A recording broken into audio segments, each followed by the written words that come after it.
Surat crime branch દ્વારા સચિન કપલેતાથી ઝડપી પાડવામાં આવેલા ₹55 લાખથી વધુના એમડી ડ્રગ્સ કેસ મામલે મોટી સફળતા મળી છે. એમડી ડ્રગ્સ કેસમાં મુંબઈના નાલાસોપારાથી નાઇજીરિયન યુવક સહિત 2 આરોપીઓની ધરપકડ કરવામાં આવી છે. તેમજ 16મી નવેમ્બરના રોજ ક્રાઇમ બ્રાન્ચે હોન્ડા સિટી કાર સાથે 3 આરોપીઓની ધરપકડ કરી હતી. ત્યારે આરોપીઓની પૂછપરછમાં નાલાસોપારાથી અજય ઠાકુર પાસેથી ડ્રગ્સ લાવવામાં આવ્યું હોવાનો ખુલાસો થયો હતો. ત્યારબાદ ક્રાઇમ બ્રાન્ચે અજય ઠાકુરની ધરપકડ બાદ નાઇજીરિયન યુવક ડેવિડ નામના શખ્સને ઝડપ્યો હતો.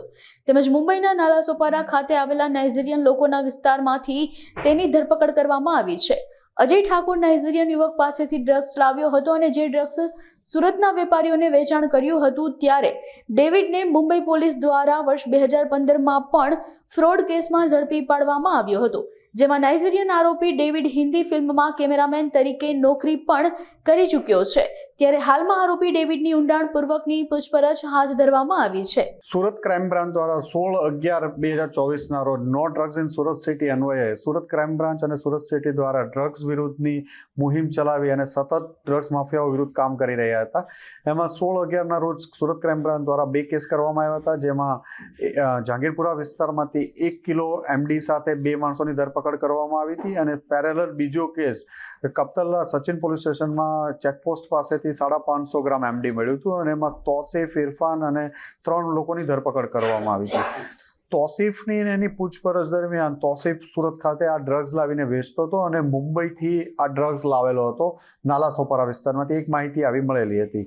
એની પૂછપરછ દરમિયાન નાલાસોપારામાંથી અજય ઠાકુર નામના એક માણસ પાસેથી લાવતો હતો. અજયને ક્રાઇમ બ્રાન્ચની ટીમ દ્વારા 4-5 દિવસથી આઈડેન્ટિફાઈ કરીને ત્યાં રેડ કરવામાં આવી અને અજય ઠાકુરને મળ્યો. અજય ઠાકુરની પૂછપરછ દરમિયાન આગળ એક ચોંકાવનારું નામ નાઇજીરિયનનું મળ્યું, ડેવિડ ઉચ્ચે નામ.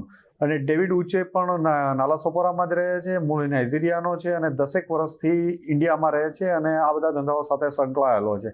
એની આધારે ક્રાઇમ બ્રાન્ચની ટીમે ખૂબ મહેનત કર્યા પછી ત્યાંથી એક નાઇજીરિયન એરિયામાંથી, જ્યાં નાઇજીરિયનો રહે છે નાલાસોપારામાં, ત્યાં એક ઓપરેશન હાથ ધરવામાં આવ્યું અને ડેવિડ ઉચ્ચેની ધરપકડ કરવામાં આવ્યું અને આ લોકોને લાવી અને એમની પૂછપરછ ચાલુ છે.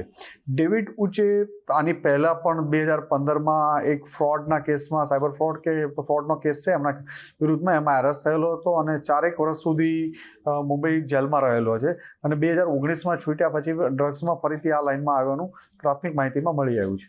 જે અહીંથી તોસીફ છે એ મુંબઈથી ઠાકુર પાસેથી આની પહેલાં લઈ આવેલો હતો. ઠાકુર આ ડેવિડ ઉચ્ચે પાસેથી પણ પહેલાં લઈ આવેલો હતો, એટલે એ એમની પાસેથી પહેલાં લાવીને વેચી ચૂક્યા છે. એના વિઝા વેરીફાઈ કરવાના બાકી છે. એનો પાસપોર્ટ અને વિઝા એનો જે 2015માં પકડાનો હતો ત્યારે એને સીઝ કરવામાં આવ્યો છે અને એને કયા વિઝા ઉપર હતો ને એ વેરીફાઈ કરવાનું ઇન્વેસ્ટિગેશન દરમિયાન કરી લેવાનું છે. પણ ઠાકુરની નથી, પણ ડેવિડ ઉચ્ચે 2015માં મુંબઈ પોલીસ દ્વારા પકડવામાં આવ્યો હતો અને 4 વર્ષ જેટલો એ જેલમાં રહેલો છે. એ અલગ અલગ ફ્રોડના અને એ કહે છે સાયબરના અલગ અલગ કોમ્પ્યુટર જોબ કરે છે, પણ એ ફ્રોડમાં હોવાની અમારી પાસે પ્રાઇમરી ઇન્વેસ્ટિગેશન દરમિયાન એવું લાગે છે કે સાયબર ફ્રોડ કરતો હશે. હા, કેમેરામેન તરીકે પણ એણે કામ કરેલું છે.